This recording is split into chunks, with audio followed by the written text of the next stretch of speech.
Caríssimos alunos do primeiro ano do Centro Educacional Anchieta, daremos início nesse momento a mais uma aula de Sociologia com o tema de infraestrutura e superestrutura em Marx. Vocês poderão acompanhar essa nossa aula na apostila de vocês, que está na página 37 a 39. A união das forças produtivas e das relações sociais de produção compõe o que Marx chama de infraestrutura de uma sociedade, que é a base sobre a qual se formam as demais instituições sociais. Daí a noção de Marx de que a economia é até mesmo determinante de outras dimensões sociais. Economia é determinante.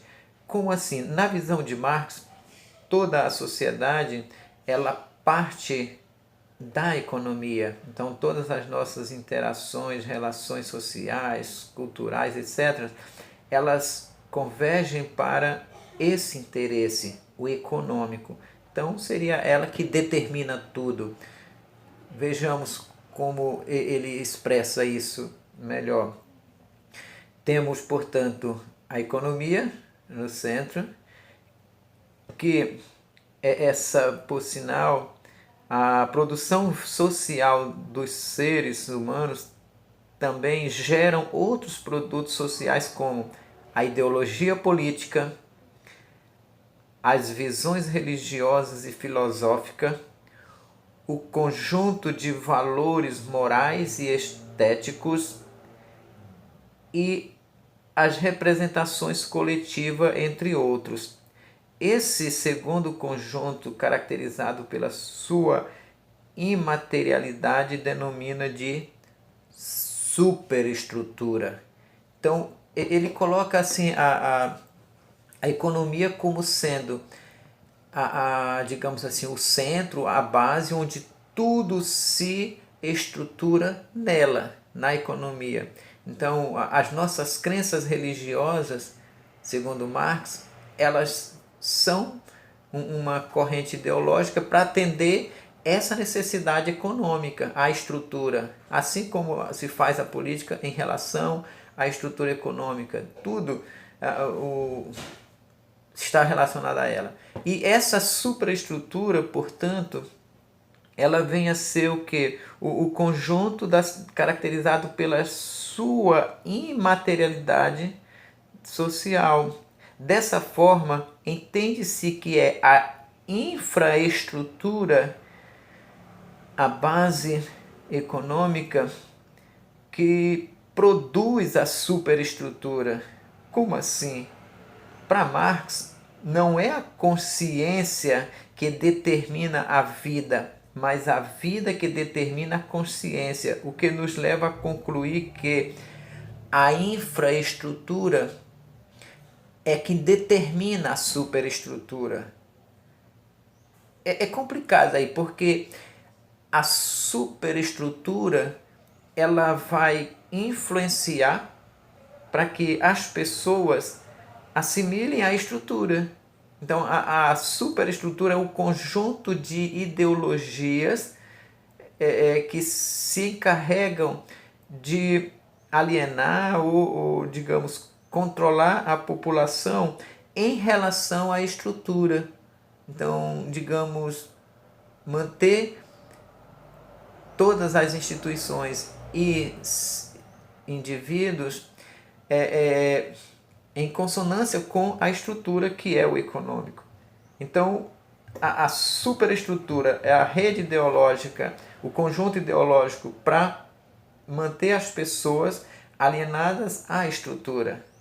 Então, se organizar com base nessa estrutura.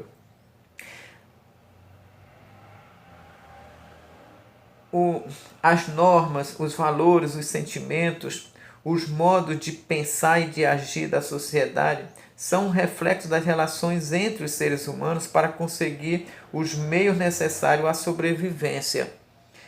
Dessa forma, as relações de produção que constituem a infraestrutura da organização social determinam para Marx a superestrutura, representada pelo conjunto das ideias morais, jurídicas, políticas, estéticas e de toda a ordem que, dessa maneira, só aparentemente regulam o comportamento dos indivíduos em sociedade.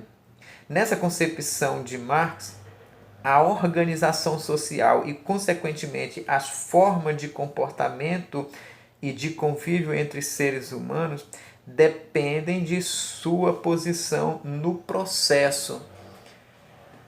A superestrutura regula o comportamento dos indivíduos em sociedade.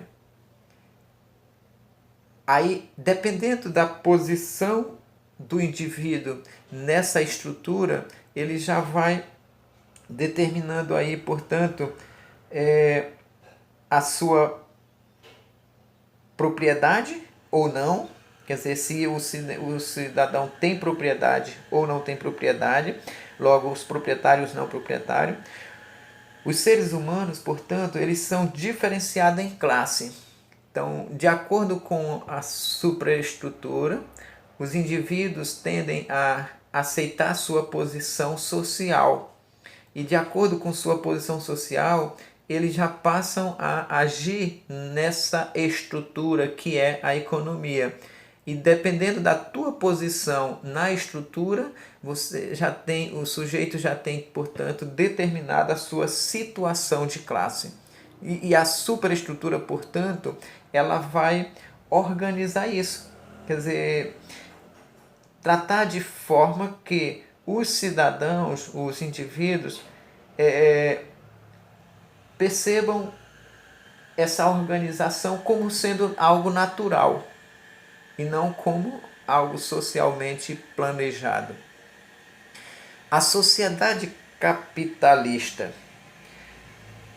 Ao redigir o Capital, Marx explica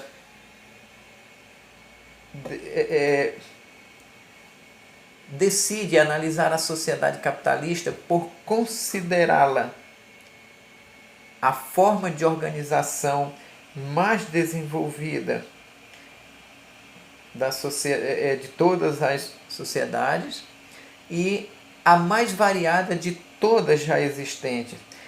Marx realmente ele é aquele cientista social polêmico que tinha como meta destruir o capitalismo, mas uma coisa ele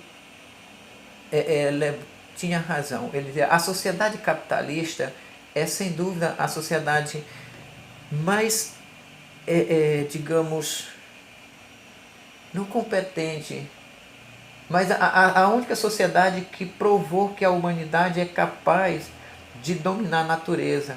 Foi a única sociedade que garantiu liberdade aos seres humanos para pensar e dizer algo. Tanto que ele dizia que, olha, se eu defendo minha ideia é porque a sociedade capitalista garantiu. Nenhuma outra sociedade deu essa liberdade para os indivíduos. Agora, claro, ela cria a ideia de que todos são livres e que todos podem, porém a maioria não consegue. Por exemplo, mudar de uma situação de classe. A maioria permanece na classe que nasce. Mas ela de fato deu essa liberdade de ter, liberdade de pensar, liberdade de fazer. E foi a única sociedade que provou que a humanidade é capaz de dominar a natureza a seu favor. Também foi a única que mais destruiu a natureza também, né? Bom,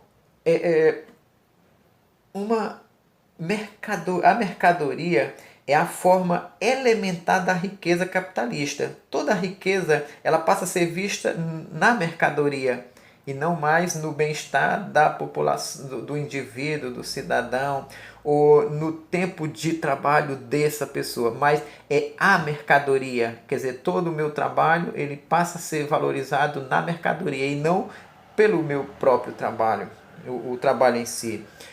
A divisão do trabalho é a condição básica para a produção de mercadorias. Além de ser uma exigência do processo de crescimento das necessidades, motivada pelo desenvolvimento das forças produtivas. O sistema capitalista é aquele no qual se eliminou do modo mais completo possível a produção com o intuito de se criarem objetos com a finalidade de satisfazer de forma imediata apenas a quem os produz. Como assim? Olha, basta você ver a relação da sociedade capitalista com a diferença da relação com as sociedades primitivas. Nas sociedades primitivas, qual era a importância do trabalho, qual o objetivo da divisão do trabalho? Era garantir a sobrevivência do coletivo. Na sociedade capitalista, não. A importância do trabalho e sua divisão está na garantia da riqueza apenas para quem produz. Então, não é mais o coletivo, mas é o individual que passa a ser priorizado nessa nova sociedade. As